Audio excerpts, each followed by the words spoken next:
Oh, there's something in my chest that I can't hide. When feelings get involved, I'm terrified. 'Cause I've been here before and said goodbye. Oh,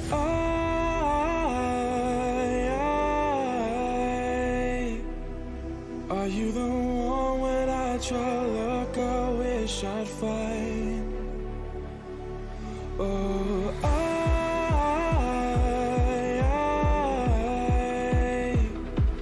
how can I love when I've been hurt 100 times? For you I'd give it one more try.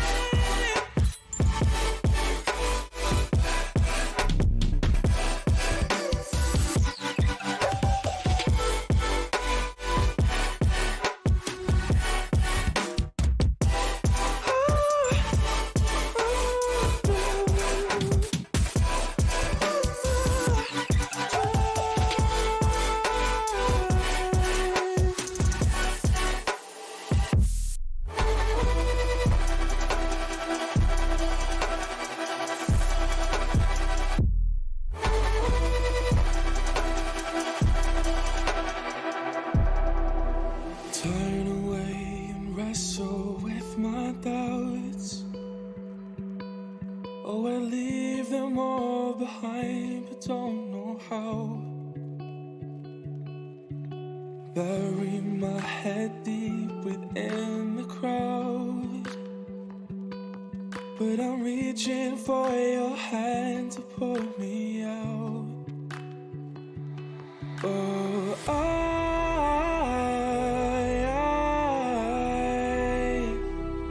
are you the one when I try look I wish I'd find? Oh,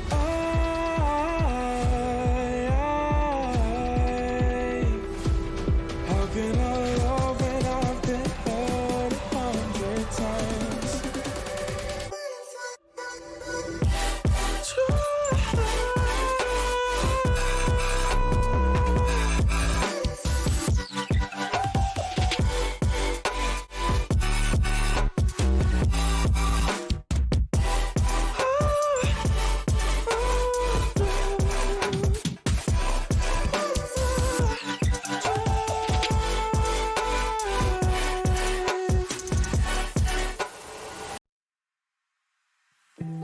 You can see straight through my life.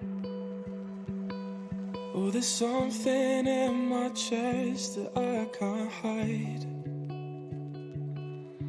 When feelings get involved, I'm terrified. Okay, getting there. I've been Almost ready. Before and said goodbye. Oh, Okay, it looks like the Sage and Blade redeemed 3,000 points, channel points, to guide the next raid, and they said BG3, I don't care who, so I'm going to take that to mean Baldur's Gate 3. It's the only game I know with those initials. So yeah, when we're done, we'll go over to somebody playing BG3. So, all right, but before that, we have Chapter 3 of the Occult A History. Let's see. Am I going to need my cheaters tonight? Maybe. I'll put them on if I decide I need them. All right, so let's jump straight on into it, shall we? We'll just sit back and relax. And what the heck is wrong with my... What is this up in the corner sticking out behind my... I don't know. I'll fix it later. I don't know what it is. I'll figure it out.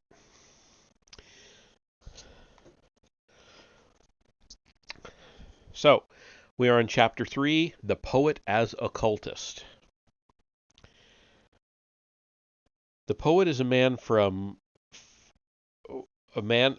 Actually, I'm gonna go ahead and put on the cheaters. They're looking.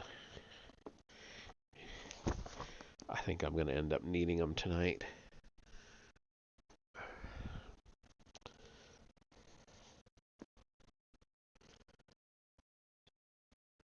So, finally back from the vacation.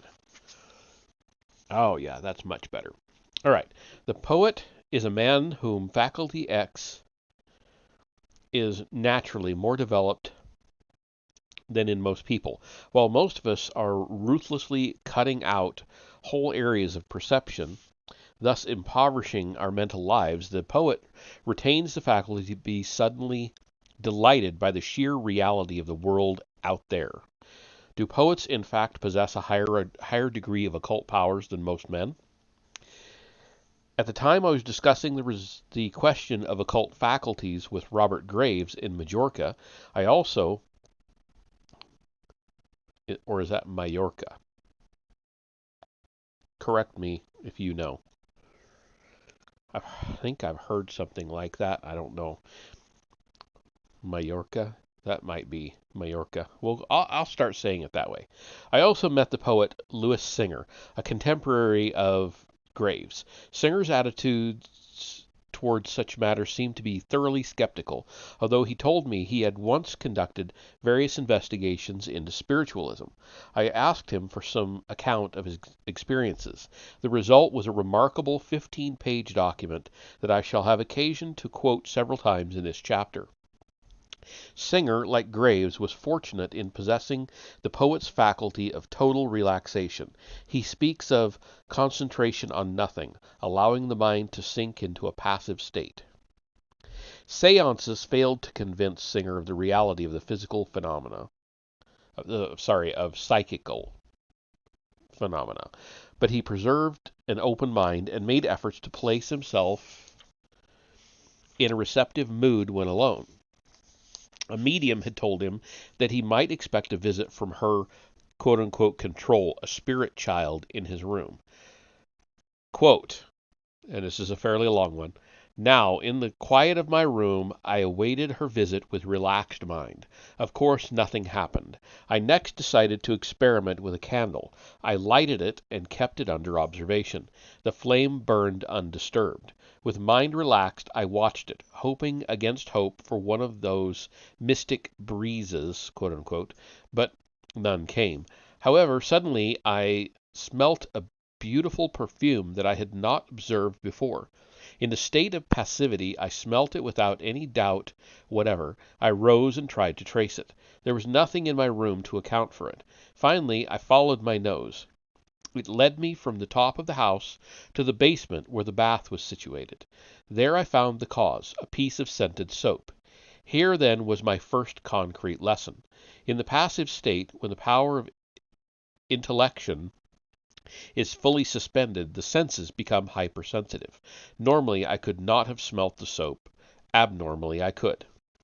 End quote. Here, then, is another example of the sharpening of a faculty beyond its normal powers by a kind of effort at quiescence, the urban counterpart of Corbett's jungle sensitiveness. It was as if his faculties were aware that some extra effort was being demanded of them, but they were not sure what it was. The sense of smell located a scent that it would not normally have bothered to register. Our nervous system contains small gaps called synapses, whose purpose is to filter out unnecessary sensory stimuli. Otherwise, we would be aware of every small change in temperature, every faint breath of wind against the face, and the powers of concentration would be greatly diminished. And this underlines a vital point. It was through concentration that Singer regained an abnormally sensitive sense of smell. These faculties, which must be placed in abeyance for practical purposes, were not intended to be permanently repressed. We ought to be able to call upon them at will. Then why can't we? Because we fail to develop the ability to concentrate and to still the mind which would restore them. But perhaps the most interesting point that emerges from Louis Singer's account of his investigations into spiritualism is the way in which it produced certain definite results, even though his attitude remained tough-minded and critical. At the first seance he attended, he convinced himself that most of the results were obtained by everybody's desire to be deceived. Quote, one of the sitters announced she could see lights, I, too, giving my consent, as I was too polite to disagree. Another said she could feel a wind. Again, agreement to which I assented. Then, for a while, nothing. At last I felt it was my turn, so I remarked it was getting lighter. This met with concurrence. Indeed, one went so far as to remark upon the beautiful lights that played around me. I then suggested I felt a wind. So did everyone present. Later, the trumpet miraculously floated into the air, the thin air, and a voice recognized by one sitter as a relative spoke. They were all certain it was not the medium's voice, excepting myself. To me, there was not the slightest doubt it was the medium's voice, and not too cleverly disguised. All I gained from these seances was how suggestible people become under such conditions, and how gullible. Also, how exhausting, pleasantly exhausting, concentration on passivity can be. End quote. I cite this passage to demonstrate that Singer was and is unfitted by temperament to be a true believer. When a medium finally produces results that convinced him she was not faking, he had no hesitation in attributing it to telepathy. Quote, and another big, long quote. Quote, nobody present had ever been in my room, or, for that matter, knew where I lived, yet she described my room in detail and proceeded to give me advice. I wrote in bed. My hand got between the light and the paper, causing a shadow that strained my eyes. I was in danger of going downstairs owing to the dilapidated state of my bedroom slippers. As to the house itself, she was able to tell me the number of steps leading up to the front door, and that it was the last but one from the end of the street. A house almost opposite had recently been redecorated, except for the last. I did not know whether the other items regarding the house were true or false. I lived in Danvers Street, Chelsea, which runs into Paulton Square. The houses are terraces without a break. When I returned home, I found she was correct in every detail. The conclusions I drew from this séance were twofold. 1. Matters I had intended to remedy, e.g., the position of the light when writing in bed and the state of my slippers, communicated themselves to the medium without difficulty, as did the subconscious checks I used in locating the house and recognizing it. 2. Any questions that arose from the intellection or scholarship could not be answered. Thus the question whether Jesus belonged to the Essenes went without reply. End quote. He discovered that he could influence the seance not only by verbal suggestion but by telepathy. A circular dog's basket suggested to him the shape of a coracle. Quote, I have, together with most poets, a visual memory that not only is factual but also imaginative. I immediately visualized a coracle. The chairs were arranged in the customary circle, and by accident one too many was put into position. The medium instructed us to leave it. Some spirit might want to join the circle. It was left, and sure enough, a spirit invisible to us occupied it. It was, the medium said, a drowned sailor. After this, I tried on more than one occasion to dictate what spirit should come through, using the method of visual projection. I was largely successful. It was at this point I began to toy with the idea of the group mind. Take the example of the coracle and the supposed drowned sailor. Presumably I, without speaking, communicated the idea of a vessel, a very unstable vessel, to the circle. This was seized upon by the medium and the others of the group, supplemented from their own experiences, and built up into the drowned sailor. End quote. He tells other anecdotes of a similar nature and of occasionally deliberately leading them on to find how much they would swallow. His conclusion was, spiritualists are by and large the most credulous people I have ever met. They believe almost everything connected with so-called supernatural phenomena. Compared to their credulity, the faith that moved mountains seems like skepticism. Even so, he made observations of definite psychological effects that can only be explained by telepathy. One of the aims is to give power to the medium. This is a quote. One of the aims is to give power to the medium. Thus, in a service, the congregation is asked to send out the right vibrations. In seances, this effect is achieved by allowing the mind to direct, or rather to beam on the medium. This is difficult to describe. One feels it going out of one. I developed this technique to some extent and found that I could not only use it to induce trance condition in the medium, but also to end this condition." End quote. Louis Singer later joined a development circle where the aim was for individual members to develop mediumistic powers. Singer was unsuccessful. Quote, "I used my eyes, emptied my mind, even at times dozed off, but trance never." End quote.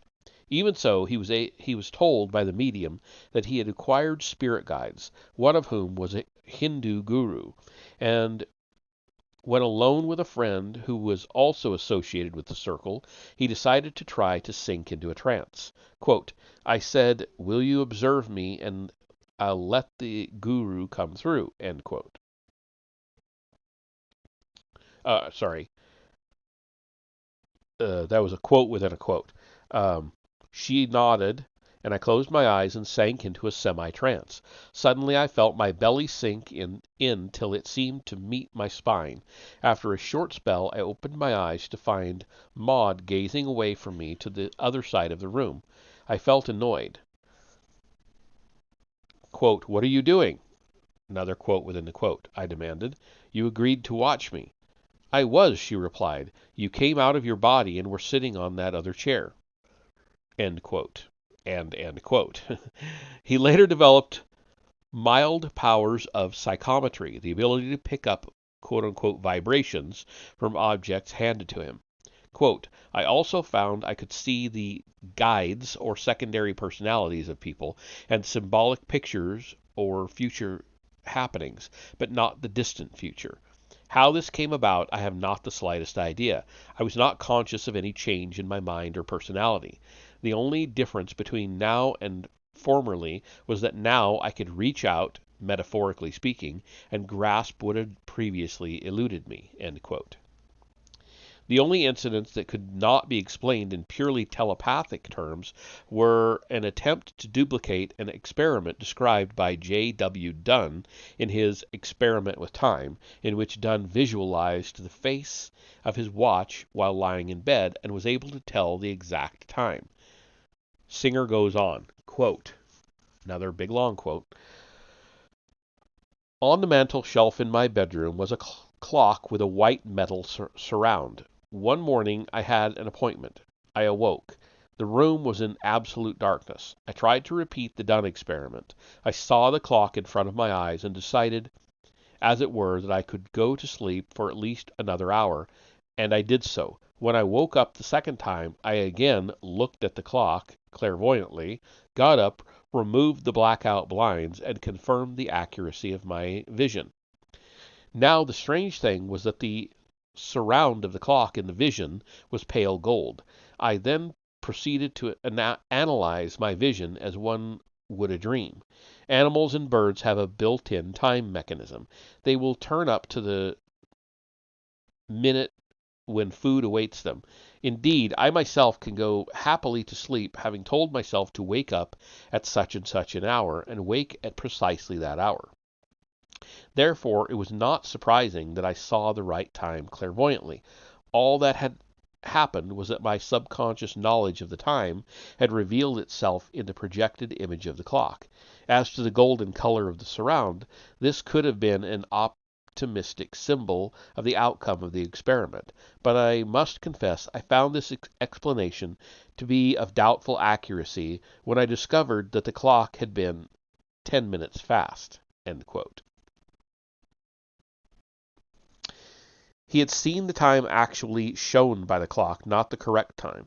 The inference is surely that whatever powers he developed were not dependent purely upon telepathic contact with other minds, but could also, so to speak, work directly upon matter.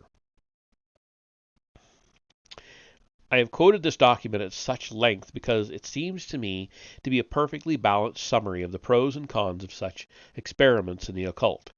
Singer was a poet, although his disposition tended towards skepticism, and his attempts to develop his powers were on the whole successful. What is immediately noticeable here is that actual close involvement in occultism seems to have the effect of making things happen, changing the whole life frame of the experimenter, who may up to that time have been completely non-psychic.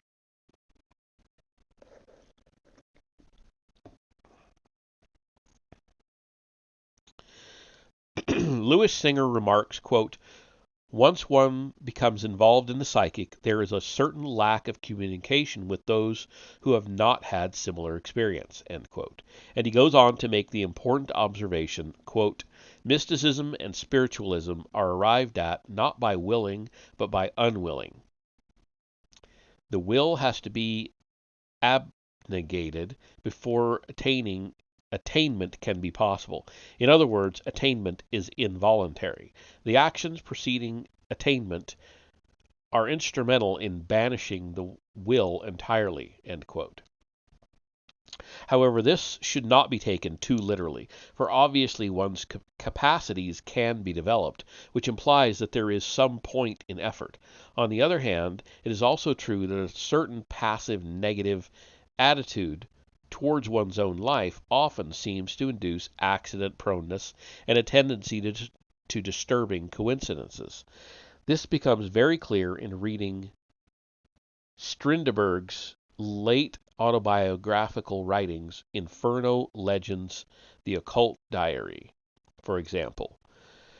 The normal, rational leader would like to believe that all the strange incidents and coincidences can have a natural explanation, and that Strindberg's paranoia is to blame. For example, he writes, quote, "Some days ago, as I was going along the pavement, I saw an innkeeper before his door, loudly abusing a knife grinder who was standing in the street.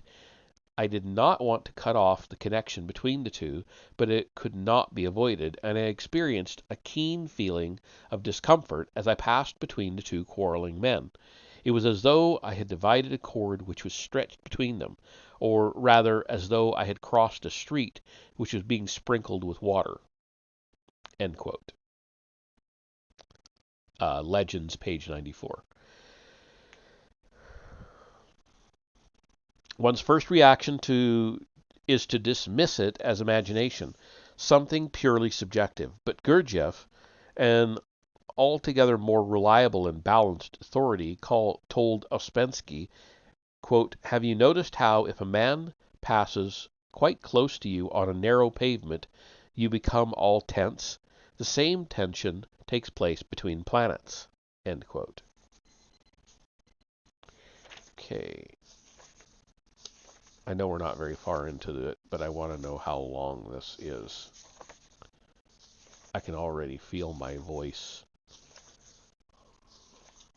Jesus.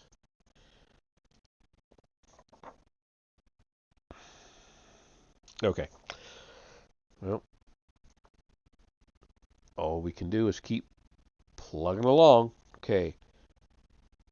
Strindberg believed that his sufferings and misfortunes were due to an attempt at the practice of black magic. He claims that he had noticed his ability to exercise telepathic influence on absent friends. He was separated from his wife and wanted to devise a method of bringing about a reconciliation. Quote, "An unwholesome instinct," end quote, suggested the idea of using his telepathic powers to make his daughter ill, not seriously ill, but enough to provide the excuse for a visit. He set to work with a photograph of her.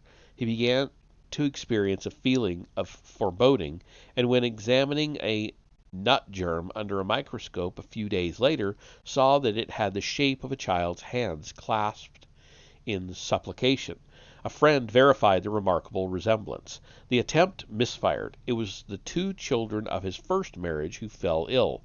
A letter describing their illness bore the date of his attempts to exorcise the evil eye, quote unquote. From this date on, misfortune pursued him, and he was convinced that he had brought it on himself. The catalogue of his occult experiences is so strange that it is tempting to dismiss the whole thing as self-delusion. Incredible coincidences become commonplace, and he is convinced that these are all intended as signs and messages. His coat, placed over the shoulders of a friend, sends the friend into convulsions, and Strindberg believes this is because of his electric fluid, quote-unquote electric fluid.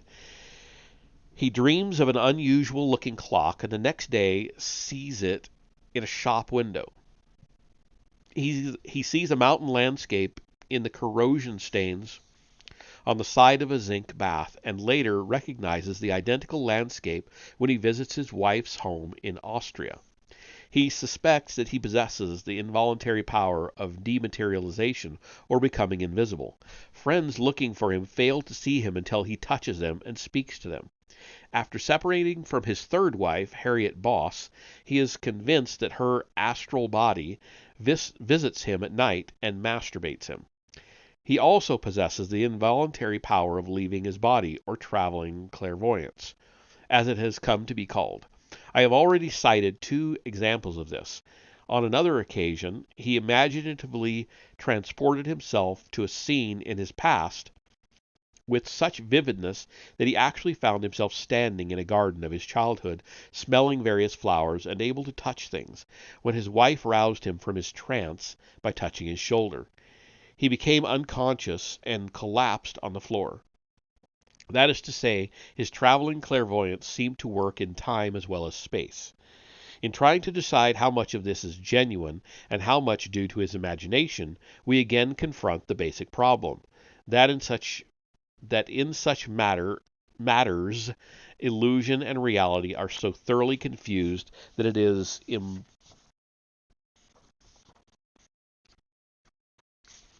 impossible to draw a line. The disposition to expect strange events seems to make them happen, and one can only accept that in a large number of cases they really did happen. The truth is that we need to revise the simple rationalist approach to such problems. Everyone has met people to whom a particular type of accident or misfortune is always happening. It is almost as if they attract a certain kind of situation or event, and in many cases one could see they did nothing consciously to bring it on themselves. One must simply accept that there are certain types of persons to whom certain types of things seem to happen. No rational explanation can cover this completely. Although most of the people I see who have recurring problems, it's because they keep making the same stupid mistakes, expecting different results. Or stupid decisions, I should say. An important point emerges in connection with Strindberg. He was a loner. In the opening sentence of Inferno, he says, quote, "With a feeling of wild joy, I returned from the northern railway station where I had said goodbye to my wife. My newly won freedom gave me a feeling of expansion and elevation above the petty cares of life." End quote. Living alone in a single room in a strange city produces a strange feeling of almost morbid intensity, like living inside a glass bubble, as anyone who has experienced it will vouch. The great classics of loneliness, Rilke's Notebook of Maltelarid's Brig, Knut or Newt, Hansen's Hunger, Sartre's Nausea, Soderbergh's Dr. Glass, Emile's Journals, Barbelion's Journal of a Disappointed Man, all have this obsessive quality of intensity. Social man is distracted and self-divided. Man on his own generates a kind of single-mindedness, whether he likes it or not. And single-mindedness is the first requisite for occult experience. When the powers of the subconscious begin to make themselves felt in consciousness. But in considering these strange experiences of Strindberg, the dividing line should not be drawn between things that really happened and freaks of imagination, but between events that he somehow willed involuntarily and events in which his subconscious mind played no active part. For example, he is insistent that the mountain scenery he saw in the zinc bath corresponded exactly with the mountains near his wife's home at Dornach, which he had never visited. The rationalist explanation would be that he recognized the scenery near Dornach as vaguely similar to images caused by oxidization of the zinc bath. Strindberg's own explanation would be that unseen powers intent on guiding his destiny arranged the whole thing to make him aware of their existence. The truth could lie between the two, that telepathic contact with his wife, who was in Dornach at the time he was taking the bath, implanted the picture of the mountain scenery in his mind, and he saw it in the corroded zinc as one sees faces in a fire.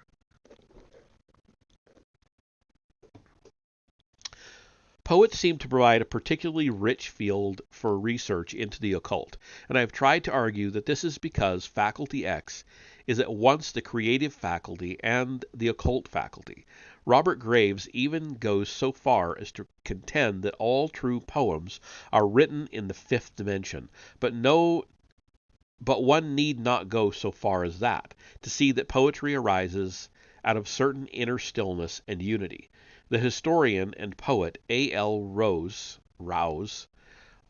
who, like Graves, is a Celt, also provided me with the notes on his own experiences of the paranormal in which this connection is perfectly clear. Rouse, like Strindberg, has always been a loner, as his autobiography, A Cornish Childhood, makes clear. His poetry is full of a quality of stillness, loneliness. And we have a quoted poem, or at least part of it. The whole bay brimming with the silent sea, the call of a curlew, the creaking of a plow. Or, and then this is like a different, each of these will be from a different poem, I'm assuming. Evening silence and the questioning of birds, a bugle blows its erotic note over the city. And then the third one is the moon, the snow, the light of winter afternoons, as if one were seeing life go by from under the sea. He writes in notes entitled Telepathy and Such, quote, a queer experience of my own comes under the same heading, presentiment, not telepathy. My undergraduate sitting room at Christ Church had heavy Victorian sash windows. Each might well have weighed 25 or 30 pounds. One summer evening I was leaning out with the heavy window up, just above my outstretched neck, like a guillotine, when I thought, suppose if the thing should fall. I was unwell and in a black mood, said, let the damn thing fall. In a second I forgot and drew back my head quite casually. In a flash, that moment, the window fell. What frightened me was not so much that it fell as that I had challenged it to fall, tempting Providence. End quote. He goes on, quote, much about the same time, a period of duodenal illness and strain in the dead of one afternoon, it suddenly came into my head that if I went all the way down from my rooms to the library, I should see two young men in each other's embrace. I descended, crossed two quadrangles, entered the library, and there they were. I didn't know who they were, and have never been presented with such a situation since. I hope I behaved like a gentleman and withdrew quietly. Perhaps it was not very gentlemanly of me to have gone, but I acted on suggestion, almost like sleepwalking, and there the situation was. I dare say such experiences go back to our own earlier animal condition, when all the intuitive element in our makeup was much stronger, and that it has now shrunk very much, become feebler with the development of the upright position and the roof brain, the reasoning faculties of Homo still not very sapiens. End quote. Drink.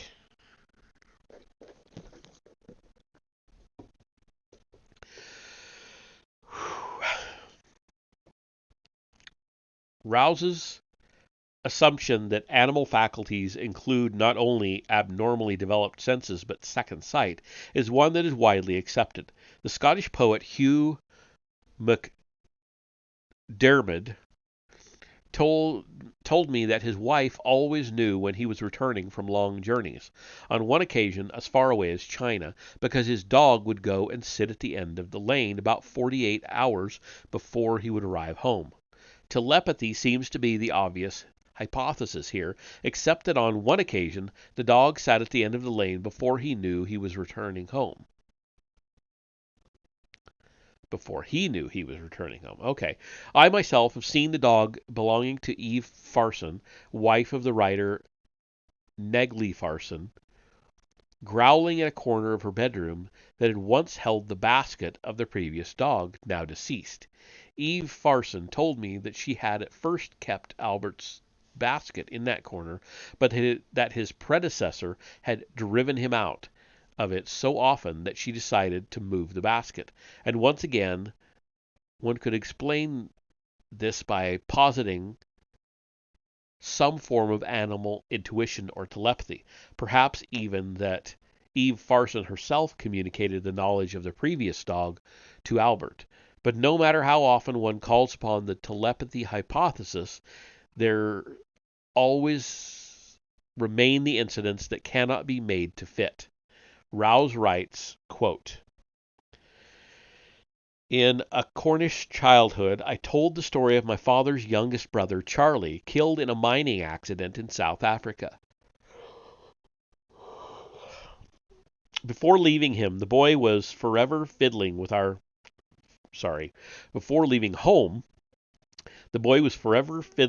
kitchen clock, trying to make it strike, which it had ceased to do, and he couldn't mend it. One day at mealtime the clock struck out loud, to the surprise of father and mother at table. It was at the time Charlie was killed, they found.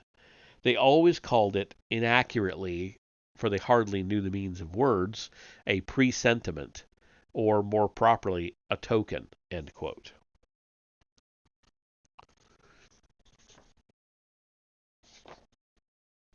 And this underlines the problem that one encounters frequently in writing about the occult. The assumption of telepathy or faculty X can explain a great deal. Rouse says, quote, "I found these phenomena far more frequent in periods of illness, perhaps when one's sensibility or receptivity is heightened, and when one's rational controls are lowered. But pure telepathy can hardly explain the strike of a clock." The next most likely assumption is that these strange faculties can, under certain circumstances, act directly upon matter, except that we are still dealing solely with human beings, or animals and their subconscious powers, not with any unseen power outside man. This minimum working hypothesis seems to be borne out by a story told by Arthur Grimble in Patterns of Islands.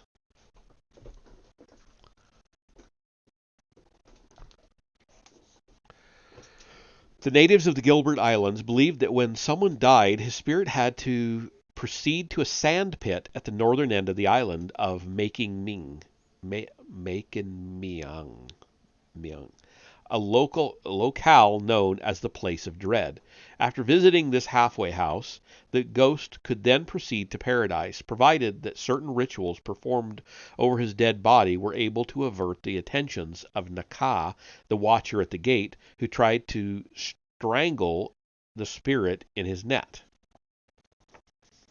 Grimble persuaded the local constable to take him to see the Place of Dread.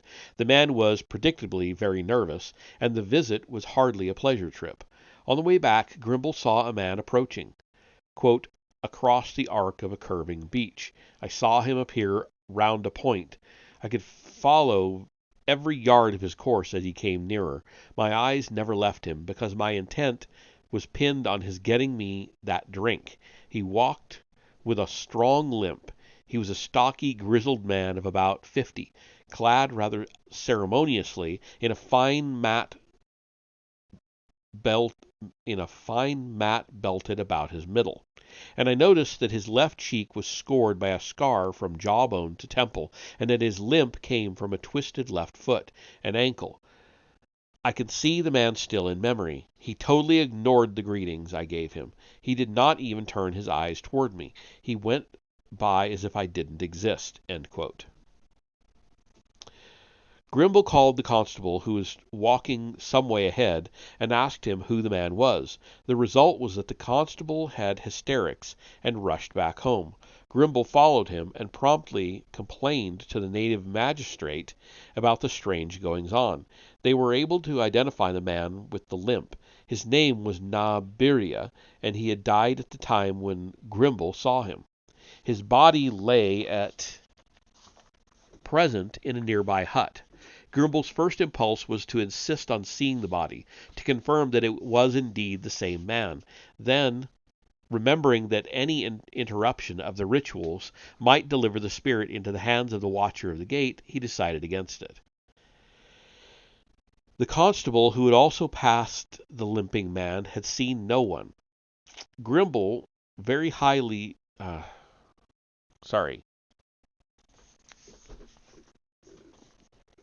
going to take a pause here and drink.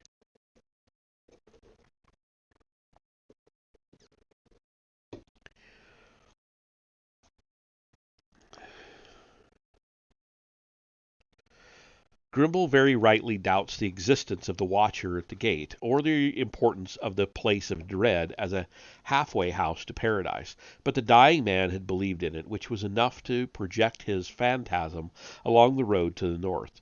It seems probable that he was still alive when Grimble saw him limping past, and that his thoughts projected his image. Everyone in the islands believed that spirits had to enter paradise via the Place of Dread, and this was enough to produce the phantasm. This is a tempting hypothesis, since it can be applied to most paranormal phenomena, from poltergeists to witchcraft. The notion that magic is a form of telepathy exercised by the group mind rather than by individual minds. But does it really simplify anything? How does group telepathy explain the prophetic powers of the I Ching, or Mark Breden's precognition that his taxi was about to be hit by another one? Or any of the dozens of cases in Arthur W. Osborne's book, The Future Is Now, of which this is a typical example. Quote, the report is by Mademoiselle Dulay of the Comédie Française. It concerns the tragic end of the young actress Mademoiselle Irene Musa. Mademoiselle Musa was in a hypnotic trance when she was asked if she could see what awaited her personally in the future. She wrote the following: My career will be short. I dare not say what my end will be. It will be terrible. Naturally, the experimenters, who were greatly impressed by the prediction, erased what had been written before awakening Mademoiselle Musa from the trance. She therefore had no conscious knowledge of what she had predicted for herself. But even if she had known, it would not have caused the type of death she suffered. It was some months later that the prediction, my career will be short, was fulfilled, and indeed, her end was terrible. Her hairdresser had allowed some drops of an antiseptic lotion made of mineral essences to fall on a lighted stove. Mademoiselle Musa was instantly enveloped in flames. Her hair and clothing were set afire, and she suffered burns so severe that she died in hospital a few hours later. End quote. If such cases can be explained in terms of telepathy and the group mind, then one has to include the notion that the past and future are also somehow accessible to the group mind. Jung's assumption about the I Ching. The thought that the Musa case suggests is one that must have occurred to many people, perhaps when they wake in the middle of the night, that our lives are a kind of gramophone record or film, whose end is, to some extent, predetermined. I say to some extent because we all have an undeniable sensation of free will in moments of crisis or great excitement. It is an idea that has occurred to many occultists, that life is basically some kind of game whose condition is that the players should suffer from amnesia and then cope as best they can with the series of choices presented over 3/4 of a century. In that case, criminals could be regarded as the losers who have made the worst possible choices. The winners would be those who have come closest to overcoming the forgetfulness with which we begin the game.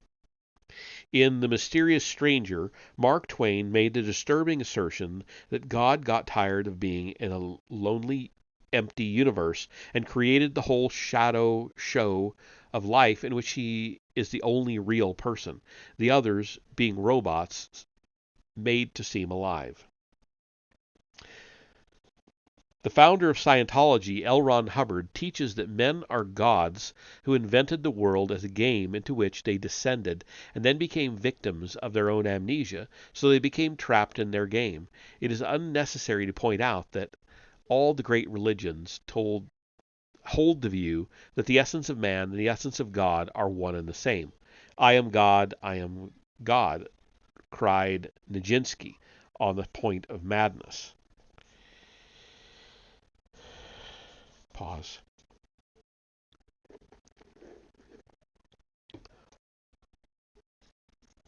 In connection with these glimpses of the future, it is interesting to consider the views of another poet, W.B. Yeats, who also began by accepting telepathy as his minimum working hypothesis.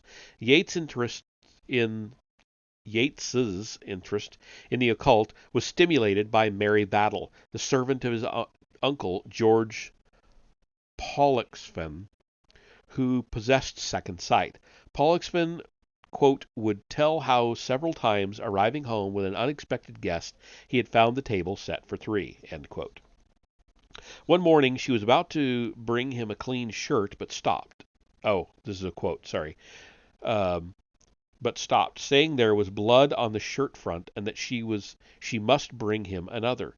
On his way to his office he fell, crossing over a little wall, and cut himself and bled on to the linen where she had seen the blood. In the evening she told him that the shirt she had thought bloody was quite clean. End quote. Reveries 17. Later in London, Yeats attended seances and magical conjurations and joined the Order of the Golden Dawn, led by a strange Scotsman named MacGregor Mathers. That would be S.L. MacGregor Mathers, whom Yeats met in the British Museum. It was Mathers, Yeats said, quote, who convinced me that images well up for the mind's eye from a deeper source than conscious or subconscious memory, end quotes. Yeats's friend, the actress Florence Farr, told of how she went for a walk with Mathers, and in a field of sheep, he said, look, quote, look at the sheep. I am going to imagine myself a ram, end quote, with extraordinary results that the sheep ran after him. Yeats writes, quote, he had given her a piece of cardboard in which was a colored geometrical symbol and had told her to hold it up to her forehead, and she had found herself walking upon a cliff above the sea, seagulls screeching overhead. He gave me a cardboard symbol, and I closed my eyes. Sight came slowly. There was not that sudden miracle as if the darkness had been cut with a knife, for that miracle is mostly a woman's privilege, but there arose before me mental images that I could not control. A desert and a black Titan raising himself up by his two hands from the middle of a heap of ancient ruins.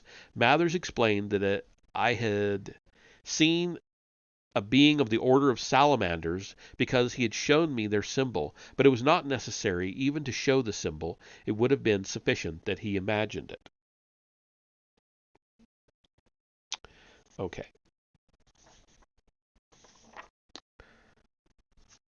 I'm going to pause there and take a very brief break because it's a long chapter, and I find myself running short on water. So I will be right back in just a couple minutes, and we'll finish out the chapter.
Okay, let's finish up this chapter, shall we?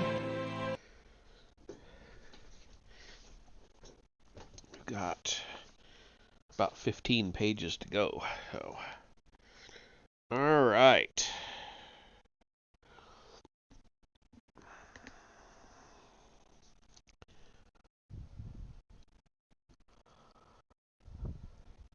Okay, so here's where I left off. These symbols, it was right after the long quote that ended with about talking about the salamanders and the Titan. Um, these symbols that Mathers traced on pieces of cardboard were from the Kabbalah, several books of which Mathers had translated or adapted, under the title The Kabbalah Unveiled. The Kabbalah, of which more will be said later, is a body of ancient Jewish mystical teachings and commentaries on Scripture, first written down in the 13th century. It asks, how can God, who is presumably perfect and changeless, have got mixed up in the creation of the world? And answers that he put forth 10 emanations called Sephiroth, who actually did the work of creation. Inevitably, the Sephiroth and their creations are all represented by symbols, and these so-called Kabbalistic symbols are what Mathers used. Yeats was by no means entirely convinced by Mathers, who was a strange, cranky figure. He says that when Mathers made some extravagant claim, his friends would make allowances as though he were a figure in a play of our composition, a polite way of saying that they excused everything by regarding him as a character. But Yeats was baffled by the effects of symbols on the mind. Quote, it was long before I myself would admit an inherent power in symbols, for it long seemed to me that one could account for everything by the power of one imagination over another, or by telepathy, end quote. He was perfectly willing to accept telepathy and even the power of projecting one's body elsewhere. He tells how when in Paris he was on his way out one morning to buy a newspaper and passed the servant girl, newly arrived from the country. He was thinking as he passed her that if such and such had happened, he would have hurt his arm, and he envisaged himself with his arm in a sling. On returning, his host and hostess said, quote, why the Bonnie, and in parentheses servant, has just told us you had your arm in a sling, end quote. He also writes, quote, one afternoon about the same time I was thinking very intently of a certain fellow student for whom I had a message, which I hesitated about writing. In a couple of days I got a letter from a place some hundreds of miles away where the student was. On the afternoon when I had been thinking so intently, I had suddenly appeared there amid a crowd of people in a hotel, and seeming as solid as if in the flesh. My fellow student had seen me, but no one else, and had asked me to come again when the people had gone. I had vanished, but had come again in the middle of the night and given him the message. I myself had no knowledge of either apparition. End quote. This is similar to cases already cited and explains why Powes was apparently surprised when Dreiser rang him up to announce his apparition. Yeats's explanation of such phenomena is consistent with what has already been suggested here. He says that, quote, the greater energies of the mind seldom break forth, but when the deeps are loosened, end quote, that is, he attributes it to some strange loosening of the subconscious. He agrees that Florence Farr's vision of the cliff top might easily have been telepathy, if not pure imagination, and yet there seemed a certain amount of evidence that the symbols produced definite mental images quite apart from the minds involved. Quote, it was the symbol itself, or at any rate not my conscious intention, that produced the effect. For if I made an error and told someone to gaze at the wrong symbol, they were painted upon cards, the vision would be suggested by the symbol, not by my thoughts, end quote. So the symbols often seem to be strangely independent of the mind involved. He speaks of a young Irish woman who, quote, thought the apple of Eve the kind you can buy at the greengrocer's, but in her trance she saw the tree of life with ever-sighing souls moving in its branches instead of sap, and among its leaves all the fowls of the air, and on its highest bough one white fowl wearing a crown. End quote. On arriving home, Yeats consulted Mather's Kabbalah Unveiled and read, quote, "The tree is the tree of the knowledge of good and evil. In its branches the birds lodge and build their nests, and souls and the angels have their place." End quote. He states that he came upon this passage by cutting the pages for the first time, so that it could not have been telepathic transference of his own mental image. Again, a West of Ireland bank clerk in whom he induced a trance, saw the tree in a walled garden on top of a mountain, observed the souls sighing through its branches, and saw apples with human faces, from which came the sound of fighting. The image from the Zohar, a book of the Kabbalah, is here supplemented by an image of a purgatorial mount of Dante, with his walled paradise on top. The sounds of battle, another girl heard the clashing of swords from inside the trunk, obviously represents what will happen if the apples are eaten. Yeats accounts for all this by speaking of the anima mundi described by Platonic philosophers. End quote.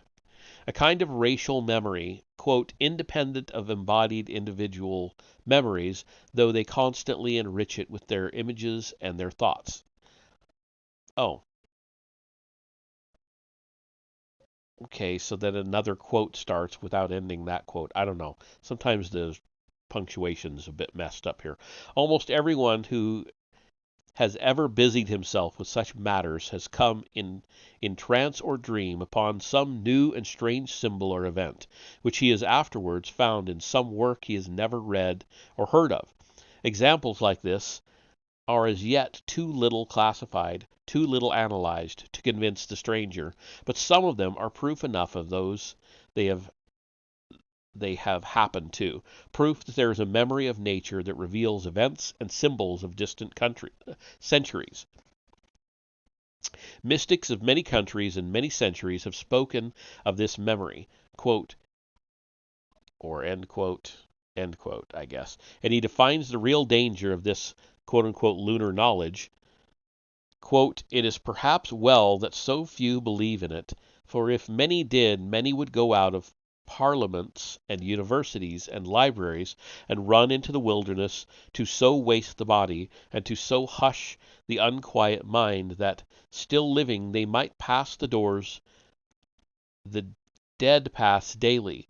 For who among the wise would trouble himself with making laws or in writing history or in weighing the earth if the things of eternity seemed ready to hand?" End quote. Aldous Huxley makes the same point in speaking of the effects of mescaline in The Doors of Perception, that in a world in which everyone took psychedelics, there would be no wars, but no civilization either.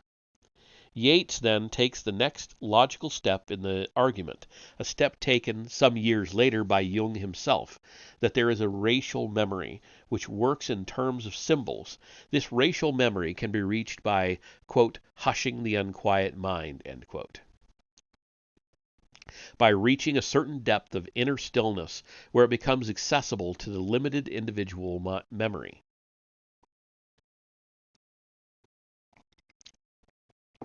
Yeats goes even further and suggests that quote-unquote magical cures used by primitive peoples may produce their effect by somehow touching these subliminal depths. Quote, "Such magical simples as the husk of the flax, water out of the fork of an elm tree, do their work, as I think, by awakening in the depths of the mind, where it mingles with the great mind, and is enlarged by the great memory, some curative energy, some hypnotic command. They are not what we call faith cures, for they have been much used, and successfully, the traditions of all lands affirm, over children and over animals, and to me they seem the only medicine that could have been committed safely to ancient hands." End quote. And he concludes, quote, "I cannot now think symbols less than the greatest of all powers, whether they are used consciously by the masters of magic or half unconsciously by their successors, the poet, the musician, and the artist." End quote. Here, then, is a theory of magic that covers all the phenomena described so far in this book, from simple telepathy to the strange complexities of the Druidic tree alphabet and the incarnations of the white goddess described by Graves. It is important to understand that an enormous amount of our human experience is really a response to symbols. I speak in Origins of the Sexual Impulse of an underwear fetishist who stopped the car when he was driving with his wife, went into a garden, and removed a brassiere and panties from a clothesline. He laid these on the ground and proceeded to go through the motions of copulation with them.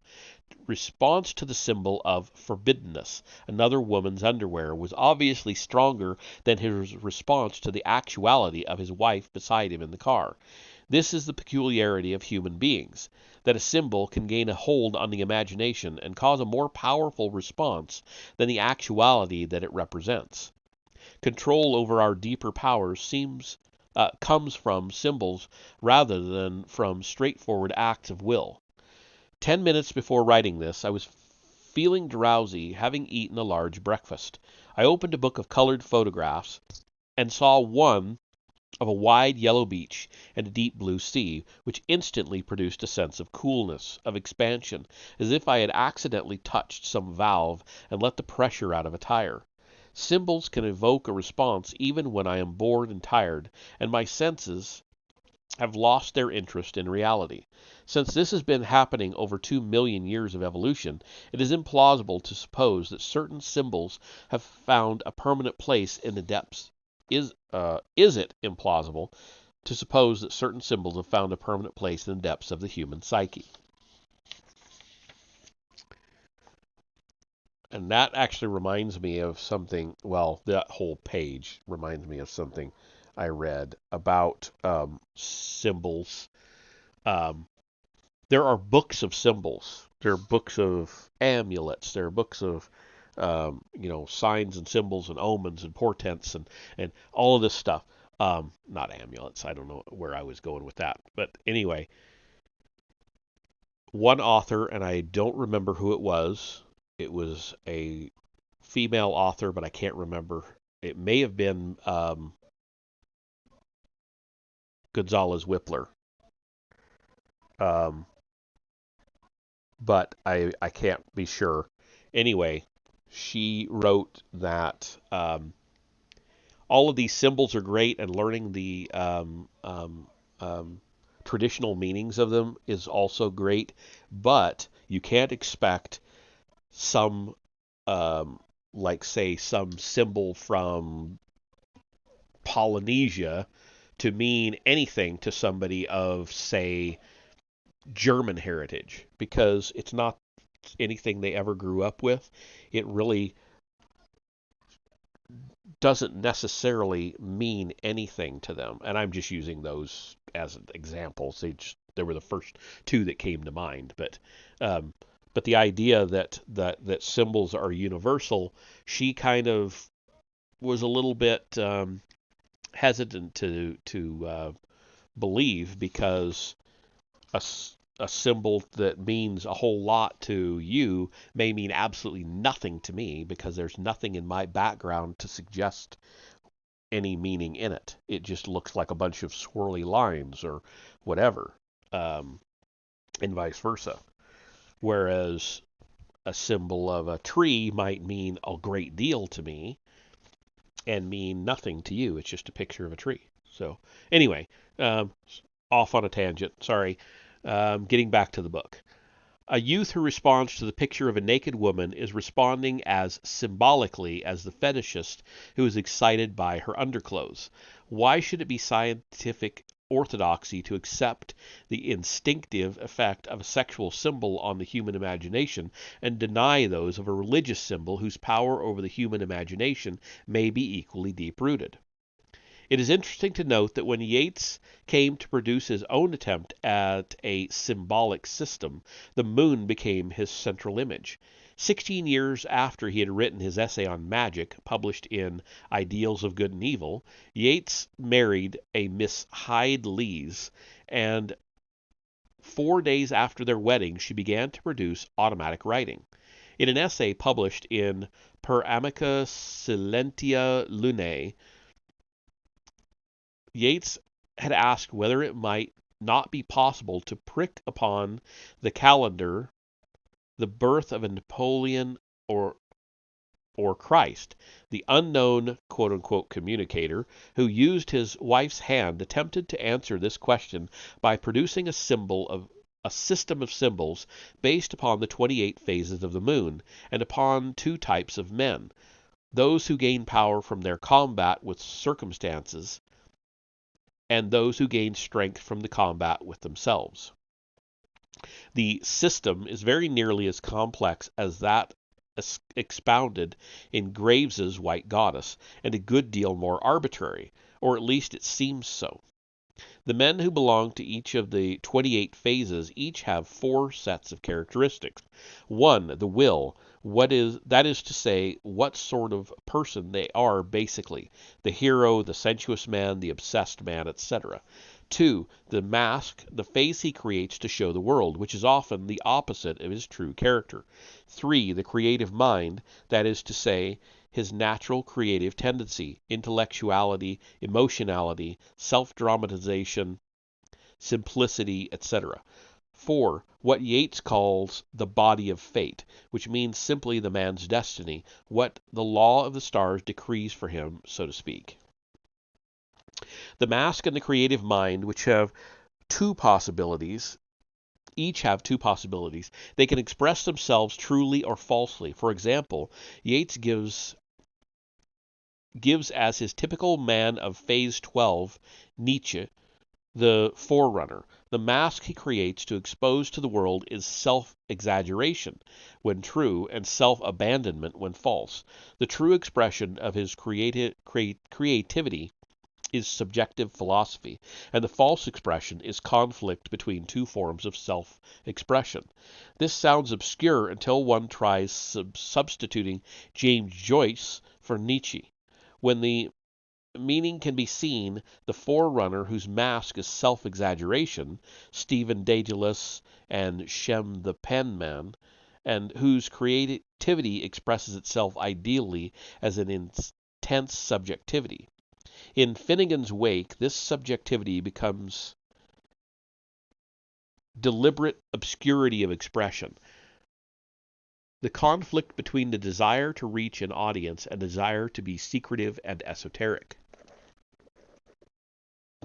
All this sounds more complicated than in fact it is. The central idea of the book is very simple, that these 4 characteristics, or faculties as Yeats calls them, go through various stages of fulfillment, like the phases of the moon, so that, for example, when one turns to phase 20, the concrete man, and discovers Shakespeare, Balzac, and Napoleon, given as examples, it all slowly begins to make sense. The true form of the mask is fatalism, very apparent in all 3, and its false form, superstition. The true form of the creative mind is dramatization of the mask, and once again this is easy enough to grasp in the plays of Shakespeare and the novels of Balzac, the dramatization of fatalism and occasionally of superstition.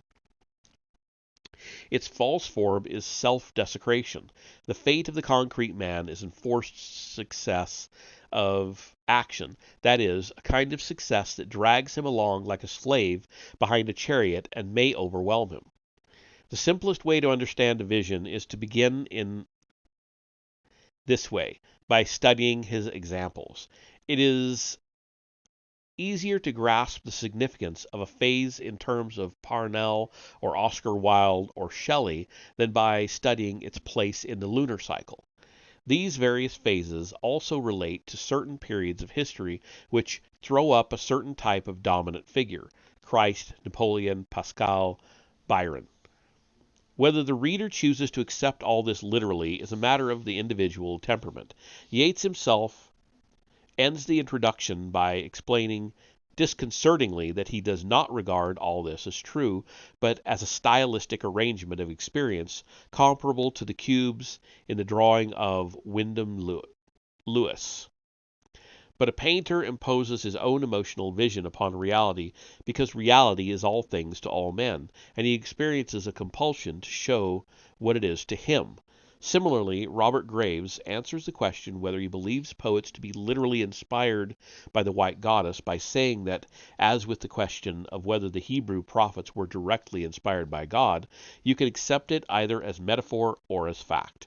And Graves's assertion that his task in writing the white goddess was to provide a grammar or poetic myth for poets echoes Yeats's ghostly communications. Quote, "We have come to give you metaphors for poetry," end quote. But what is important is to recognize that the white goddess and a vision are closely allied to the I Ching and the Kabbalah. They are attempts to organize lunar knowledge, or intuitive sense of meanings, behind reality into some kind of system. To dismiss these attempts as superstition or imagination is to completely miss the point.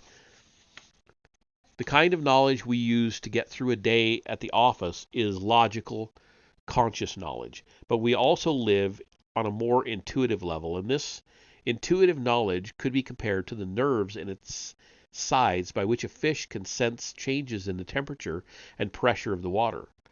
When I am tired and depressed, these intuitions cease to work and I become accident prone. When I am healthy and optimistic, I sense the ebb and flow of life around me like a fish. A poet in a state of intense receptivity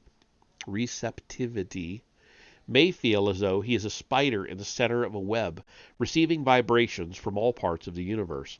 There is a sense of hidden laws, of rules of the game that are not the laws of chance or of physics. Did the system of a vision come from disembodied spirits speaking through his wife, or was it the product of Yeats's subconscious mind after half a century of occult studies? The question is not important. Think of a book as a net that attempts to draw lunar intuitions that evade the nets of reason and to induce the feeling of being a spider in the center of a web or a fish in its stream. I am willing to believe that Yeats was completely honest in his description of how a vision came to him, but even if it could be proved that he was stretching the truth, it would make no difference to the value of the book. What does it matter who wove the net if it catches the fish? All human beings share a common craving to escape the narrowness of their lives, the suffocation of their immediate surroundings. This, as Einstein says, is why men want to escape from cities, to get into the peace of mountains at weekends. The narrowness of our lives makes the senses close up until we feel stifled. This also explains why Ouspensky found, quote, "a strange flavor of truth," end quote, in books on Atlantis and magic. It is important for us to feel that there is another kind of knowledge, quite different from the logical laws that govern everyday existence, strange realities beyond the walls that surround us. Art, music, philosophy, mysticism are all escape routes from the narrowness of everyday reality, but they all demand a large initial outlay of conscious effort. You have to sow before you can reap.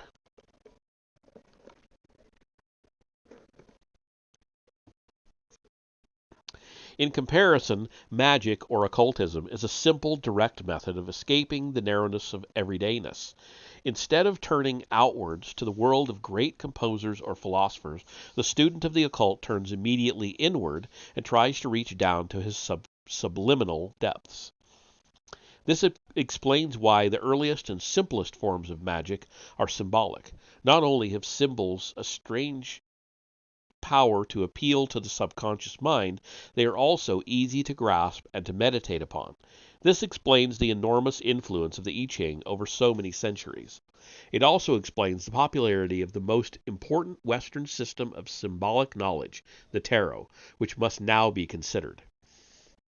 One of the oddest things about the tarot pack is that there seem to be no legends concerning its origin, although an 18th century philologist, Count de Gebelin declared that it is fundamentally an ancient Egyptian work called the Book of Thoth. But this was before the Rosetta Stone enabled scholars to read Egyptian hieroglyphics, and it must be admitted that subsequent investigation has unearthed no sign of the tarot pack in ancient Egypt. The Egyptian notion may have arisen from the known fact that the tarot was used by gypsy fortune-tellers in the 15th century, but the notion that it was invented by the gypsies is contradicted by evidence that it was known in Spain, Germany, and France at least a century earlier. A painter named Gringonier made a pack of tarot cards from the insane Charles VI of France for the insane Charles VI of France in 1392, of which 17 still survive in the Bibliothèque Nationale in Paris. But according to de Givry in his Anthologie de l'Occultisme, 1931, there are records of the tarot in Germany in 1329, a century before the gypsies appeared in Europe. That a work like the tarot pack should have no known origin, even a legendary one, may not seem surprising until one studies the pack. It consists of 78 cards and can really be divided into two packs, one of playing cards similar to our ordinary pack, except that they have pictures as well as numbers, and 22 cards containing various typical symbols of the Middle Ages, the juggler, the high priest, the hermit, the pope, the wheel of fortune, and so on. And these symbol cards remain unchanged through the ages, and their order remains the same. If the pack had been an arbitrary invention of gypsy fortune-tellers, one might expect it to exist in many versions. Count de Gebelin, writing before the French Revolution, declared, for example, that a picture representing the hanged man, a man hanging upside down by one foot, is obviously a mistake of early playing card manufacturers, that the design originally represented Prudence, a man standing on one foot and reaching out cautiously for a place to put the other, a man with a suspended foot, so to speak. But the 1392 tarot of Charles VI shows a man hanging upside down by one foot, as in all later designs, and this was long before there were such things as printers of playing cards. Then what does the Hanged Man card mean? I have several reproductions of it in different versions, and all have certain things in common. The man hangs from the crossbeam of a gibbet, tied by one foot. The other leg is bent, and its lower part crosses the other leg at right angles, making a Tau cross. Oddly enough, the face has no expression of suffering, and there is a golden halo around his head, which in the Charles VI pack is simply his hair. Eliphas Levi, an imaginative occultist of the 19th century, based the 22 chapters of his Dogme et Rituel de la Haute Magie on the 22 trump cards of the tarot, and has a short section in the 12th chapter, The Hanged Man is the 12th card, explaining the Hanged Man as a symbol of Prometheus, whose feet are planted in heaven and whose head only touches earth. The free and immolated adept, the revealer menaced with death. This is all very well, but the hanged man's feet are not in heaven, and neither does his head touch the earth. A.E. Waite, a fellow Hermetic student of Yeats's, became unusually exalted on the subject in his own book on the tarot, explaining darkly that we may exhaust all published interpretations and find only vanity. He goes on to explain, quote, "He who can understand that the story of his higher nature is embedded in this symbol will receive intimations concerning a great awakening that is possible," end quote. All of which reveals that although he dismisses Levi as an ignoramus on the subject, he knows no more himself. Ouspensky was a weird and imaginative or has a weird and imaginative chapter on the tarot in A New Model of the Universe, in which he writes prose poems about each of the 22 trump cards. He leaves the Hanged Man until last and then becomes prophetic and biblical. Quote, "And I heard a voice which spoke to me, Behold, this is the man who has seen the truth, knew suffering such as no earthly misfortune can ever cause." End quote. And so on for half a page, and in spite of mentions of the Garden of Eden, the Sphinx, and the Abyss, the mystery still remains. What is the card supposed to represent? Why upside down by 1 foot? In The Wasteland, T.S. Eliot has a reference to the Hanged Man and explains in a note that he associates him arbitrarily with the hanged god of Fraser's Golden Bough. However, a reference to the relevant chapter in Attis, Adonis, Osiris reveals that the various gods of mythology who have been hanged were hanged in the normal way, not upside down. Basil Rakoczy, in his book Fortune Telling, explains that the Hanged Man is a disciple who has been hung upside down at a certain stage in his initiation. Gold tumbles out of his pockets. This shows, says Rakoczy, that he has not really given up the world and is in great spiritual danger.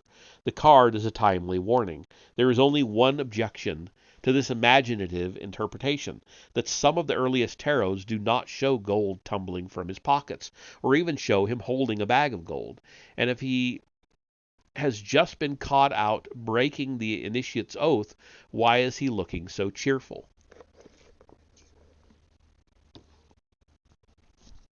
In The White Goddess, Graves mentions that the tarot pack is derived from the 22 letters of the full tree alphabet, and that the Hanged Man is associated with its 7-letter D for dur, which represents the oak. This might be interpreted as affording some slight clue, since excuse me.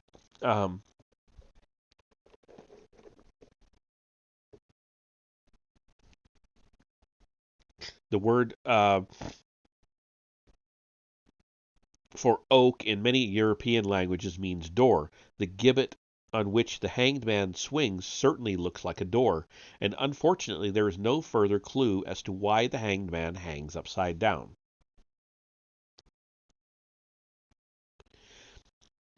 I dwell upon this problem because such speculation is the best possible introduction to the tarot pack. It so obviously means something.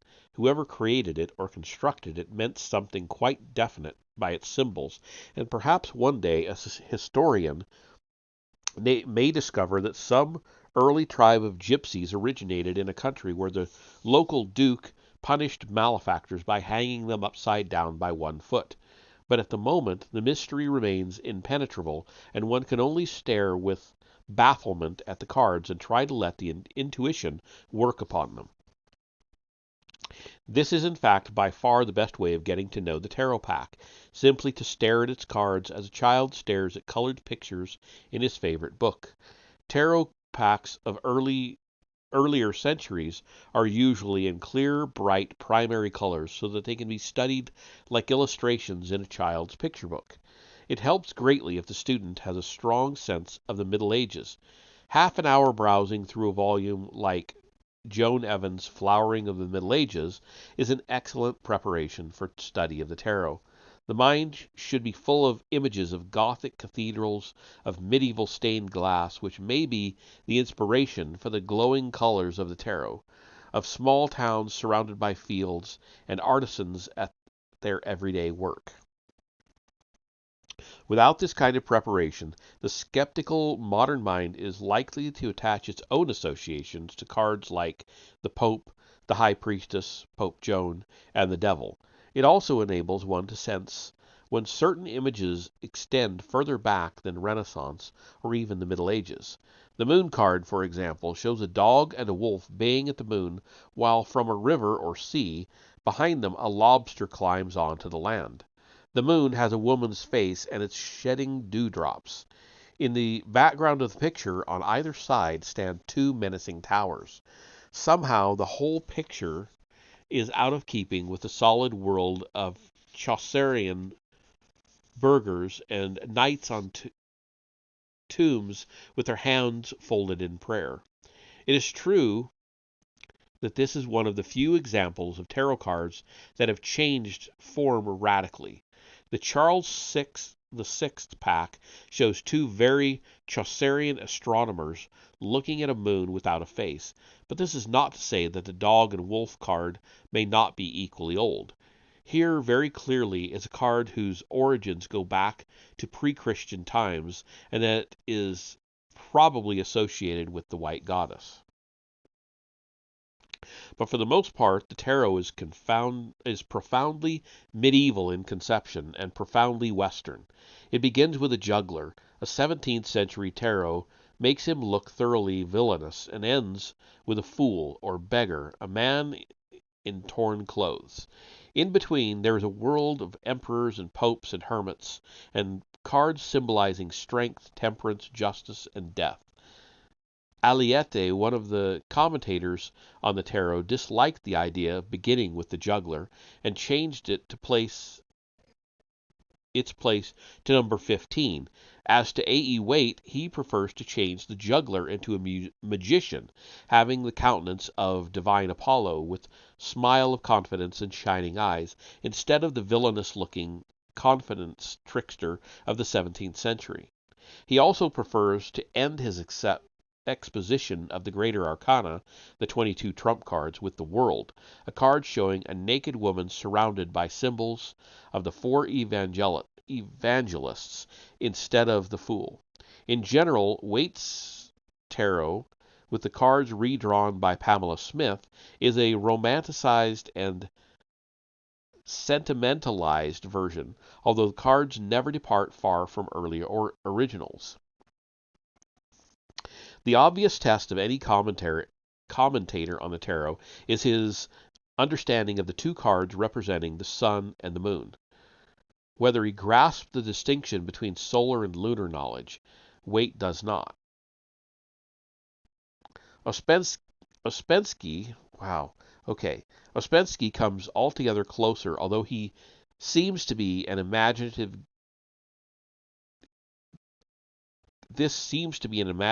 guess rather than true insight.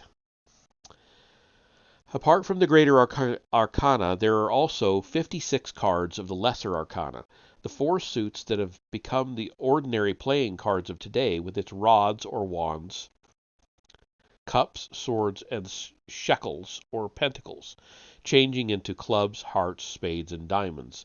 It is worth observing in passing that we have here two rod-shaped objects, wands and swords, and two circular objects, cups and money. And since one of the commentators mentions that wands and money were used in medieval methods of divination, it would not be inaccurate to see them as related to the yarrow stalks and coins of the I Ching. Each suit has a king, queen, knight, and knave, as well as cards numbered from 1 to 10. Almost certainly, the four suits were meant to represent the four social classes of the Middle Ages: the clergy, chalices; the merchants, money; the nobility, swords; and the peasantry, rods.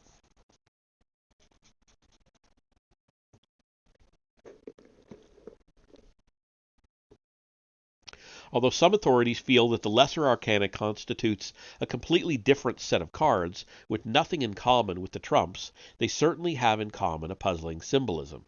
Each card bears a picture. It may show a series of cups forming a rainbow, or a body pierced by 10 swords, or a man oppressed under the weight of 10 rods.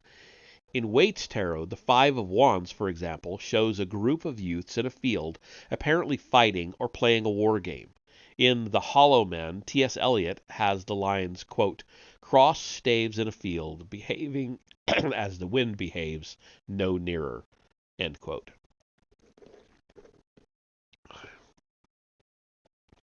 This is clearly a reference to Waite's interpretation of the 5 of Wands, where, after speaking of youths brandishing staves, he adds that this is mimic warfare, sham fight. In this sense, it connects with the battle of life. Waite's Five of Wands becomes a symbol for Eliot's feeling of the futility of the constant motion that constitutes human existence. On the other hand, Gerard Encausse, who published a commentary on the tarot under the pseudonym of Pappus, interprets the Five of Wands as obstacle overcome by assiduity, victory.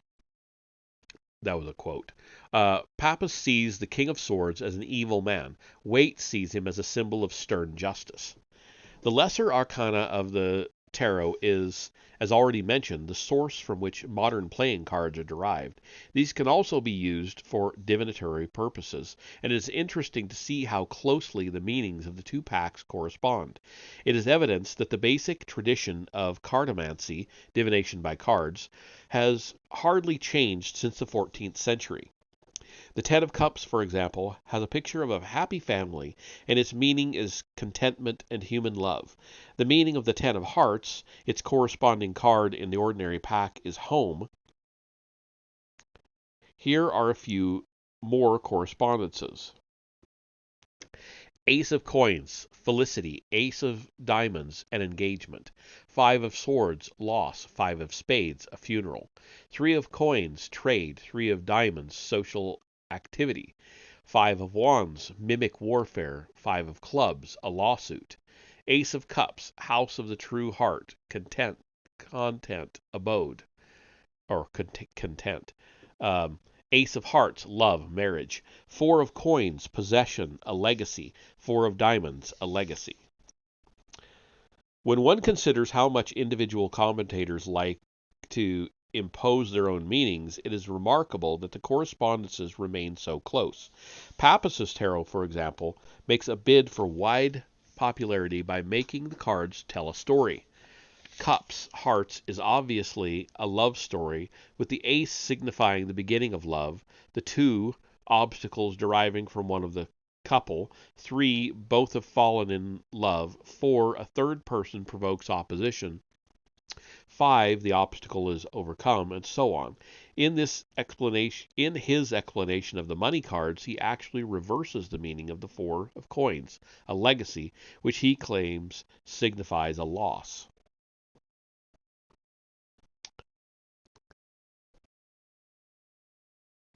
And it's telling me there's an ad. Is there an ad? I guess there is for some people. I have it up on my phone so I can see what's going on.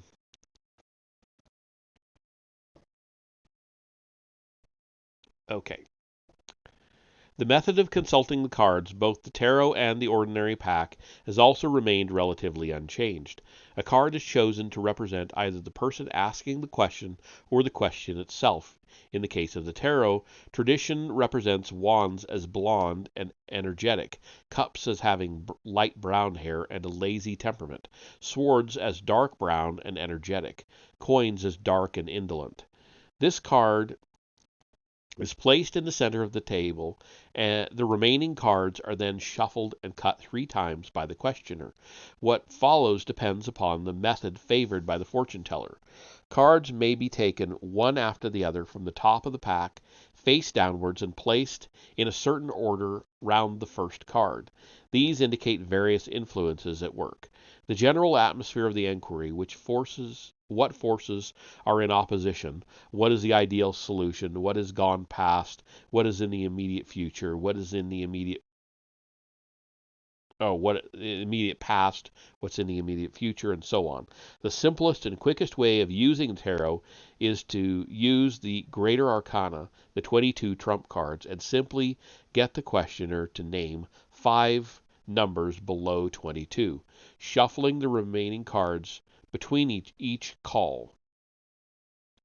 The cards are laid out in the form of a cross. The one in the center represents the synthesis. The card to the left is the affirmation, forces working in favor, and to the right, the negation. Above, the discussion of the problem, below, the solution. The synthesis card in the center, which should be looked upon as a combination of the other four. It may seem a long step from Yeats's belief in the subconscious power of symbols to this complicated manipulation of cards. In fact, the reader with a logical turn of mind could hardly be blamed for seeing the whole thing as an amusement for the empty-headed and the gullible. But to dismiss the whole thing on these grounds would be to throw out the baby with the bathwater. As with the I Ching, consultation of the tarot depends upon the assumption that the subconscious mind may have more to do with chance events than appears on the surface. It seems to know things that are not apparent to consciousness. In certain moments of peace or of fatigue, these intuitions can communicate themselves to consciousness, or they may do so quite erratically, for no particular reason, as in A.L. Rouse's sudden intuition that two young men were at present embracing in the college library. If we can accept that the strange events that haunted Strindberg during the second half of his life were not entirely imagined, but were somehow set in motion by the force of his own obsessions, then it is not a long step to accept that the fall of cards may be influenced by the same obsessions. It also follows that any set of objects could be used for fortune telling. A watch, a bottle of hair oil, a bar of chocolate, a broken mirror, provided that each object held a definite significance for the fortune teller. Divination by dominoes and dice is almost as popular as cartomancy, and many primitive tribes use bundles of sticks or beads or teeth.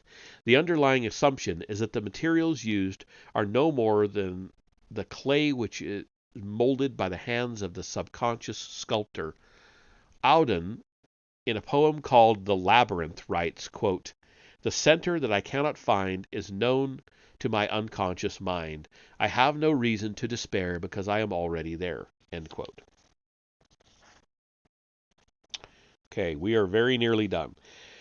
The chief problem is to establish a link between the conscious and subconscious mind. The creator of the tarot set out to do precisely this. The symbols of the tarot serve a double purpose: to act as a kind of alphabet, by means of which the subconscious can spell out its meanings, and to stimulate the subconscious by means of their own inherent vitality, rather than as a punched card can stimulate an electronic computer. A two-way traffic is intended. Undoubtedly, the most dubious part of card divination is the element of chance. The logical mind finds it hard to swallow that cards taken by chance from a shuffled pack can have any real significance. Strindberg believed that supernatural agencies were trying to show him things when he was struck by some strange coincidence or omen, and this is the real assumption that underlies all divination. It would be interesting to devise new methods of consulting the tarot that would allow the subconscious mind more direct intervention. For example, placing the questioner in a hypnotic trance and then allowing him to choose a number of cards from a pack of upturned cards, or perhaps persuading the questioner to attempt self-hypnosis. What needs further investigation at the moment is the relation between symbols and the subconscious mind, and the point at which cybernetic feedback begins to occur between the two. There is one respect in which the tarot might seem inferior to the I Ching. I have explained that although the I Ching is a book of divination, it also tries to raise the mind above questions about its fate, to make the mind active and self-controlled rather than passively worrying about what the future holds. And this underlines the fundamental difference. This underlines the fundamental difference of approach between the tarot and the I Ching. The East is naturally more impersonal, more philosophical than the West.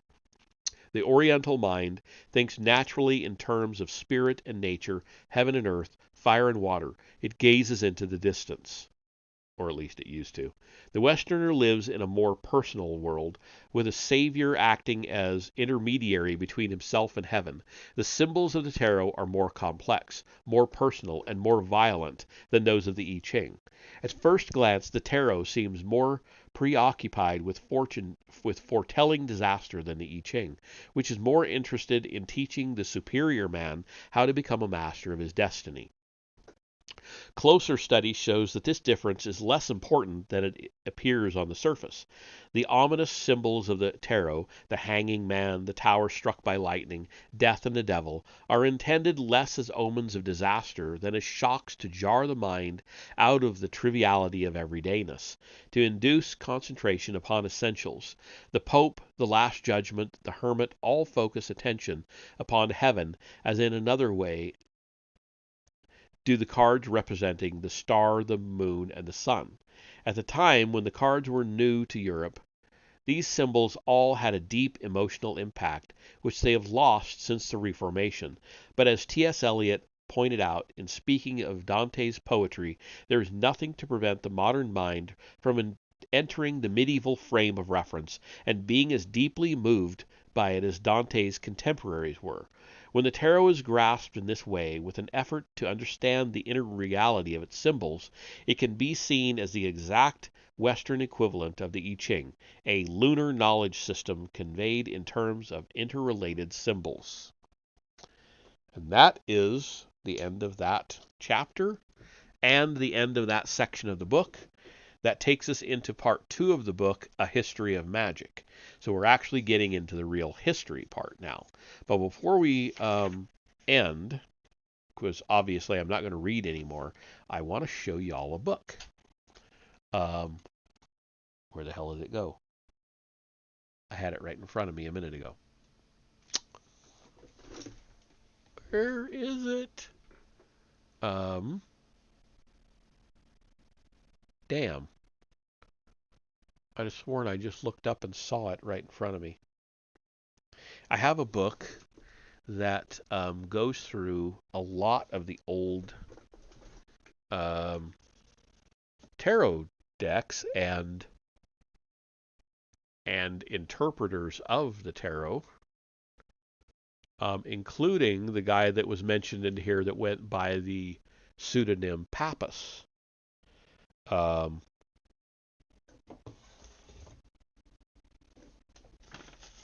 Well, there's one of them. That's not the one I was looking for, though. This is one of the books I was thinking about. The Book of Tarot. Okay, and it actually illustrates. It's been a very long time. Yes, this is an ex libris book. It's by Fred Gettings. Ooh, my. Okay. But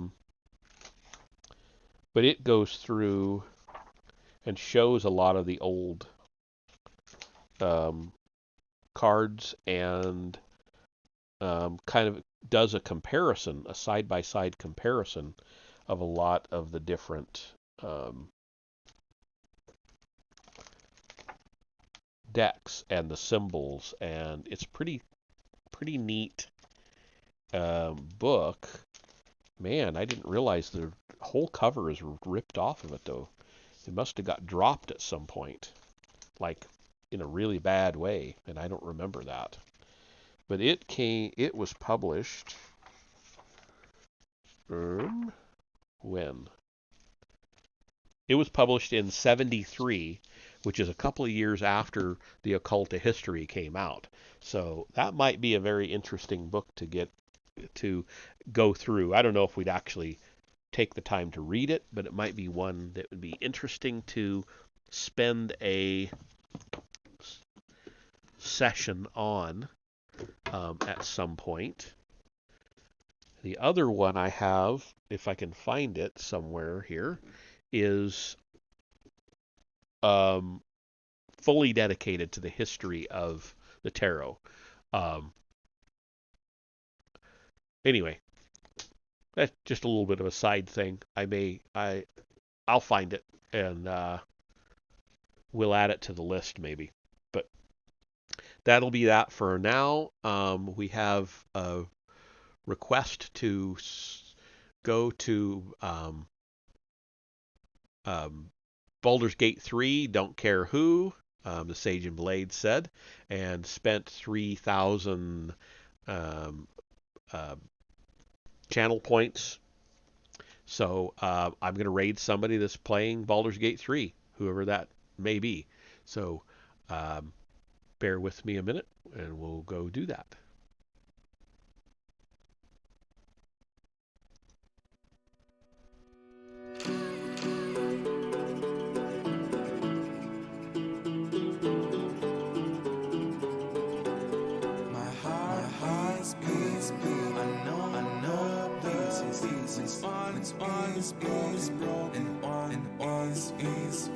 Because I have seen the fall. I have no possibility. I didn't have anything to say. Follow your heart. Don't take it, leave it behind. Someone will break. I left you my heart. What did you do? You abused. You left me short. Was my love? Was it dark? You have no answers. Don't know without you. How will I survive?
Because I have seen the fall. I have no possibility.